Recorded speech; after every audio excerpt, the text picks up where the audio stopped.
সিরিয়ার সাবেক president Bashar আল আসাদের প্রাসাদে ঢুকে ভাঙচুর ও অগ্নিসংযোগ করেছে সশস্ত্র বিদ্রোহী যোদ্ধারা।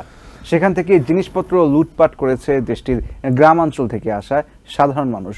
তবে দামাস্কাসের সরকারি প্রতিষ্ঠানে না যেতে যোদ্ধাদের নির্দেশ দিয়েছেন বিদ্রোহী গোষ্ঠী হায়াত তাহরির আল শামের নেতা আবু মোহাম্মদ আল জোলানি।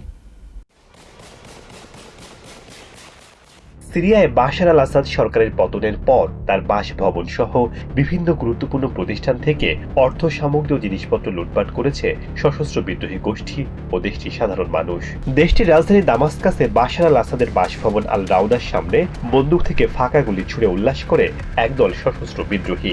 এরপর বাসভবনের সামনে থেকে খুলে ফেলা হয় জাতীয় পতাকা। তারপর প্রাসাদে ঢুকে ভাঙচুর চালিয়ে সম্মেলন কক্ষে আগুন ধরিয়ে দেয় তারা। এক পর্যায়ে আসাদের প্রাসাদে ঢুকে পড়ে দেশের সাধারণ মানুষজন। সেখান থেকে বিভিন্ন জিনিসপত্র কাঁধে করে নিয়ে যেতে দেখা যায়। তাদের মধ্যে নারী, পুরুষ এবং শিশুরাও ছিল। লুটপাট চালানো এই মানুষদের বেশিরভাগই সিরিয়ার গ্রামাঞ্চল থেকে এসেছে বলে জানা গেছে। এদিকে সিরিয়ার সামরিক বাহিনী পরিচালিত কুখ্যাত সাইদনায়া কারাগারে বন্দী থাকা ৩৫০০ কয়েদিকে মুক্ত করে দিয়েছে সশস্ত্র বিদ্রোহী যোদ্ধারা। অন্যদিকে বাশার আল আসাদ পালিয়ে গেলেও দেশেই রয়েছেন প্রধানমন্ত্রী মোহাম্মদ আল জালিলি। একটি ভিডিওতে দেখা গিয়েছে ক্ষমতা হস্তান্তরের জন্য দেশটির প্রধানমন্ত্রী আল জালিলিকে তার বাসভবন থেকে বের করে আনছে সশস্ত্র বিদ্রোহীরা।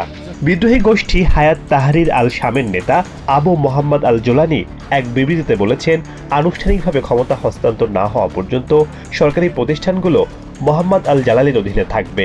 আল জালালি জানিয়েছেন তিনি বিদ্রোহীদের সহযোগিতা করতে প্রস্তুত।